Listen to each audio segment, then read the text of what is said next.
there everyone, this is just another mom and I am back with a new video. This is my 10-week update, and so I am coming into this video to talk to you guys about the symptoms that I've gone through in the past 10 weeks, as well as my baby's size, how he or she is growing, as well as a baby bump picture. I will let you know about that. So let's just go ahead and jump right in. To start off with some of the symptoms that I've been going through, and a lot of pregnant women do, of course, is morning sickness. I noticed I started getting morning sickness around week 6, and so I started not feeling very well, but it wasn't near as bad as my previous pregnancy was. This time it was actually just random spikes of nausea, and my nausea doesn't really linger like it would before. I'm not sick all day. I'm mostly just sick at certain times of the day, usually after I eat anything. So I have been having a lot of food aversions, but I have not had any throwing up. I have not thrown up except for maybe 4 times, and it was like I had dealt with something that was really gross in the sink, or I had some really good reason for why it just kind of triggered everything. So with the previous pregnancy, I lost up to, I believe it was 12 pounds. I started at about 121 and went all the way down to 111, 110 at some point. So I did lose a lot of weight with the last pregnancy. I haven't noticed too much nausea. I have been able to deal with it. I'm not sure if I'm able to deal with it more this time just because of my 2-year-old running around. So I have somebody I have to be up and around, so it serves as a distraction. Whereas before I was able to lay in bed the whole time, and maybe I focused on it too much, I'm not sure. Another symptom that I've noticed is I randomly have these horrible migraines, and I'm not typically the one that gets headaches or migraines. So for me to get migraines, it's very strange for me. I never experienced them at all with my previous pregnancy. I had migraines start at about 8 to 9 weeks, which they were horrible migraines. They weren't like regular headaches, they were actually migraines. And so I would notice that the migraine would start usually behind my eyes, and it would creep behind my head and then end down at the base of my neck. Sometimes it would even stretch down to my shoulder blade muscles, and there was nothing I could do. I just had to avoid all screen time.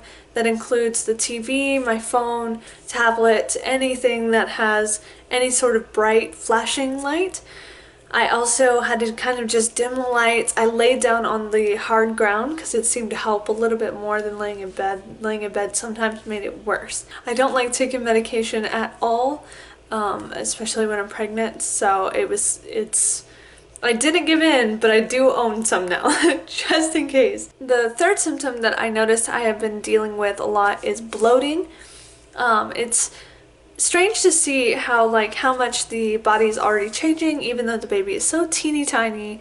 It's interesting to see that all of the organs and everything are shifting around just to make room for baby to grow, which leads to a lot of digestive problems. So a lot of women that get pregnant will notice that they're either more constipated, or they're regular still, nothing changes, or they're going quite frequently. And very many women, I'm sure almost everybody, notices bloat, which in the very beginning it's kind of interesting, especially if you have your first pregnancy. You might think that you notice you've got a baby bump already, which you're not completely wrong. That is because of baby, but it's not baby that's causing the bump. So it's just a lot of extra water weight. Another huge reason why we bloat or we do get these headaches is because our body is already working to build up 50% more blood than we originally had before we were pregnant. So just imagine how much blood is in the average human body and multiply that times 0.5, and then just add that on to the regular amount. So you're just thinking you have 150% of a normal person's blood in your body at all times when you're pregnant. So that leads to a lot of side effects. It leads to a lot of bloating, it leads to a lot of migraines, it leads to a lot of different situations. And the HCG, which is produced when the woman becomes pregnant, it's a hormone, is what they think is what causes nausea. So if you have a high amount of HCG, some doctors like to argue that that's good for the baby. Some doctors say that it has nothing to really do with baby, it's just your body getting used to it.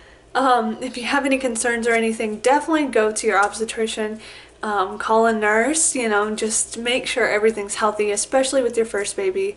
You want to make sure that any questions you have, you're getting answered. It's good to be knowledgeable. I've begun to have weird dreams, and they aren't as weird as they used to be. My dreams in my first pregnancy, which I'm sure are going to come about, but I used to have horrible, horrible nightmares.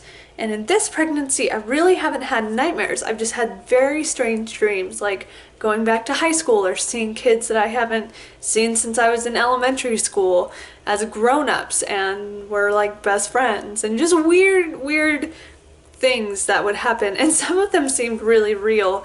In one of my dreams, I had dreamt that I had a full-on mustache. A huge, almost Steve Harvey mustache. And I went into the bathroom and I was like, screw it, I'm going to shave this off. And I grabbed my fiance's razor and I just got rid of it. And I woke up and I thought it was real. I went through the whole day embarrassed because I thought I had used his razor. He was gonna see that I had whiskers on it and he was gonna wonder why. And it took until the end of the day for me to be like, oh wait, there's no way I had a full Steve Harvey mustache. It was just a weird dream. Okay, and so the newest development, the newest symptom that I've been experiencing is pregnancy brain, and it's just it never really went away from the first pregnancy. It got a little bit better, but not really. And in the second pregnancy, I'm starting to notice it again. The other day, I drive a Prius, a little Prius car, and so it's a hybrid. And so at lights and stuff like that, it'll shut off and conserve energy. Well, I was with my fiance and our 2-year-old son, and we had pulled up to our apartment complex. And I got out of the car, and it wasn't until probably 3 hours later, I asked my fiance, can you please run out and grab something for me? I completely forgot to grab it at the store earlier. He goes to leave, but we couldn't find the keys anywhere. We looked everywhere. We looked in every drawer, on every shelf. We looked everywhere, including my purse. Couldn't find it. I said, maybe it's just me, maybe I just am starting to lose things, I'm just starting to get pregnancy brain. So he goes outside, he was gonna take his car instead, and he goes outside and he comes back in and he tells me I left my car on. So it doesn't run, it doesn't make noise when you come to a full stop, and especially if you have like the AC and the heat off. So when we pulled up and we parked, I left my keys in my ignition, thinking that my car was off, but I forgot to actually turn it off and take the keys inside. So that's just one little example of pregnancy brain. Probably not the best car to have when you're pregnant. I have a feeling that wasn't going to be the last time that I'm going to leave my car on. Also, dizziness is another thing, and that goes back to the whole, your body is, producing 50% more blood than it did before. It's trying to move that all around for you and baby, make sure you're both healthy. So I notice now I'm starting to get dizzy spells, especially if I'm standing in the shower for too long, if I don't drink enough water. Hydration is really key, especially with my nausea and my dizziness. But I've noticed it when I get up out of bed in the morning, if I sit up too quickly, or if I pick up Sterling, my 2-year-old, too fast. That seems to be the most frequent times that I get dizziness. It's not horrendous. I don't remember having dizziness at all the last time. And so now we're gonna talk about measurements, and I'm so excited. I'm so excited. I actually did have an obstetrician appointment 1 week ago. We were going in and making sure baby's healthy and happy, and of course you have to wait. Usually most doctors want you to wait until you're about 8 weeks along to make sure that the baby's measurements are going well, making sure the placenta has attached and everything to your uterus. So when we went in and we got our positive our pregnancy confirmation kind of thing. I just went in and did a urine test and got my confirmation so we could go ahead and start working on getting all the rest of my appointments set up. She went ahead and said, based off of your last missed period, it seems to me that you're approximately 6 weeks along, so we're going to ask you to come back in at 7.5 weeks. So the 7.5 weeks point comes about and we end up missing our appointment. We woke up late, our alarm didn't go off, there was no way we could get a 2-year-old ready to go in time, so we just rescheduled for the next Friday. On that Friday we went in, I had my mom watch Sterling, and me and Cedric got to go. They don't know that I'm pregnant still, by the way. So maybe at the time of you guys watching this video, they may know already. So my mom was watching Sterling, and me and Cedric got the opportunity to just go and have this like moment by ourselves, and went in there, had a exterior ultrasound on my abdomen, and then the specialist went ahead and did an internal vaginal ultrasound. I did this by myself at first, and then my fiance Cedric came in afterward. We were able to see this beautiful, beautiful baby. It was so funny.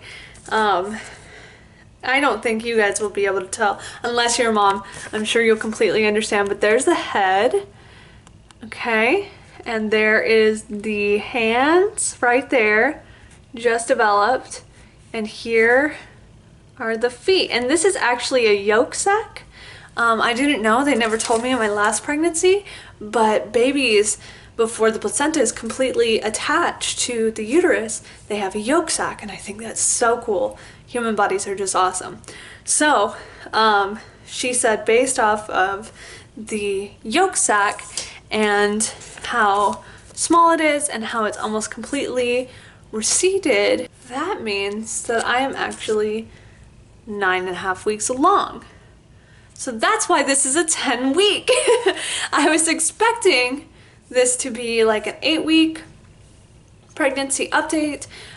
So it ended up being, this is my 10-week, because I didn't find out until last Friday that I am actually 9.5 weeks along. Today I'm actually 10 weeks. So I'm super excited. It was kind of crazy. It kind of took a whole week from us, but we're super excited about that. So to tell you about myself, I am currently weighing in at 129.5 pounds. I started out at about 134.5 pounds, so I've lost a little bit of weight, of course, with the food aversion and not being able to really eat and keep my appetite up. But I have been taking my prenatal vitamin every day. Sometimes I miss it, but I'm trying to do better. And I make sure to drink plenty of fluids. I do try to eat at least one good meal a day. I don't really care how much weight I gain. I know I need to stay kind of healthy, and I need to stay within like 35 pounds, 40 pounds. I did start at weight, so I'm not actually underweight. So 30 to 40 pounds is okay. It's relatively safe. But honestly, I don't really keep track of that kind of stuff. I just do the weighing thing, just let my doctors know. So when it comes to baby, I wanted to go ahead and tell you guys what we're calling baby throughout this whole pregnancy until we find out what the gender is and what we want to name the baby and all that fun stuff. So what we are going to call baby is bacon. I ate a lot of bacon in my first few weeks before I knew I was pregnant. I did the same thing with Sterling. We called him Nugget.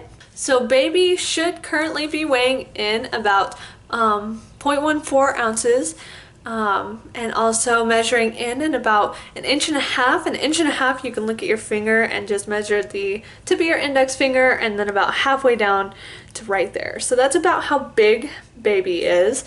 Also, if it's easier for some of you to visualize, think of like a strawberry, a pretty good sized strawberry, or for some of you moms out there, think about a little Lego man. A Lego man is about the size of my child right now, and that's kind of cool. Although baby is so tiny and is so little, at week 10, my uterus is actually the size of a large orange or a grapefruit. So you have to think that even though baby is only this big, my body's still making this much room for baby to grow and develop. Now, I did want to go ahead and let you know what apps I'm using. Some of the apps that I am using is things such as Ovia Pregnancy. It kind of just goes with the breakdown of like how big baby is, how I should be feeling in the upcoming week. Also, it helps me keep track of all of my Ovia Pregnancy also helps me keep track of any doctor's appointments I have going on or coming up, and also any emotions that I'm feeling, any symptoms that I'm feeling. I can go ahead and jot those down, or not jot them down. They give you an option, and it's a huge list of things that you can choose from. So if you're experiencing bloating one day and you're feeling a little weepy, or if you're extremely elated and happy, you can click those and then choose that you have back pain or you have a headache. So it's a really great app. I'm of course not sponsored. I use their Ovia fertility app the whole time that I was not trying to get pregnant, as well as when I was trying to get pregnant, and it was absolutely wonderful. I was able to use my data to make sure that I was ovulating correctly. And if you guys want me to make a video on what kind of birth control I used, I would love to do that, as well as any other women's health outside of pregnancy, of course, and outside of motherhood, just general women's health and stuff that I used to do. So just to wrap it up, baby is officially a fetus now. The risk of miscarriage has significantly dropped, as well as measuring in at about 1.5 inches or Lego man or strawberry. Baby has his or her fingers and toes, as well as fingernails and hair that covers the whole body, also known as lanugo. I'm not sure if I'm pronouncing that completely correctly, but it's just like this peach fuzz that covers the whole baby and makes the baby stay warm when the baby's born. And so I think that wraps it up. So that was my 10-week pregnancy update. I hope you guys all enjoyed.